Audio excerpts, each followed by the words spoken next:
ಬಾಗಲಕೋಟೆಯಲ್ಲಿ ಮನ್ ಕಿ ಬಾತ್ ನೇರ ಪ್ರಸಾರ ವೀಕ್ಷಣೆಗೆ ವ್ಯವಸ್ಥೆ ಮಾಡಲಾಗಿದ್ದು ವಿಧಾನ ಪರಿಷತ್ ಸದಸ್ಯ ಡಿಎಚ್ ಪೂಜಾರ್ ವೀಕ್ಷಿಸಿದರು.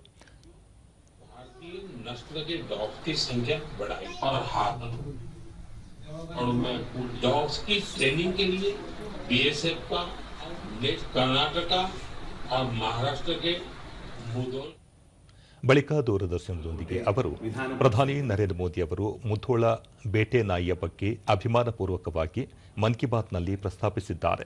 ಮುಧೋಳ ತಳಿಯು ವೇಗ, ವಿಶ್ವಾಸಾರ್ಹತೆ ಮತ್ತು ಪ್ರೀತಿ ಗಳಿಕೆಯಲ್ಲಿ ಹೆಸರುವಾಸಿಯಾಗಿದ್ದು ಅನೇಕ ವರ್ಷಗಳಿಂದ ಸೇನೆಯ ಎಲ್ಲಾ ಚಟುವಟಿಕೆಗಳಲ್ಲಿ ಸಕ್ರಿಯವಾಗಿದೆ. 2017ರಲ್ಲಿ ಈ ತಳಿಯನ್ನು ಸೇನೆಗೆ ಸೇರ್ಪಡೆ ಮಾಡಿಕೊಂಡಿರುವುದು ಸ್ವದೇಶಿ ಪರಿಕಲ್ಪನೆಗೆ ಪೂರಕವಾಗಿದೆ ಎಂದು ಹೇಳಿದರು. ಮುಧೋಳ ಶ್ವಾನದ ಬಗ್ಗೆ ಮನದ ಮಾತಿನಲ್ಲಿ ಪ್ರಸ್ತಾಪಿಸಿದ್ದಕ್ಕೆ ಜಿಲ್ಲೆಯ ಜನತೆ ಪ್ರಧಾನಿಯವರಿಗೆ ಅಭಿನಂದನೆ ಸಲ್ಲಿಸಿದ್ದಾರೆ ಎಂದು ಅವರು ಹೇಳಿದ್ದಾರೆ.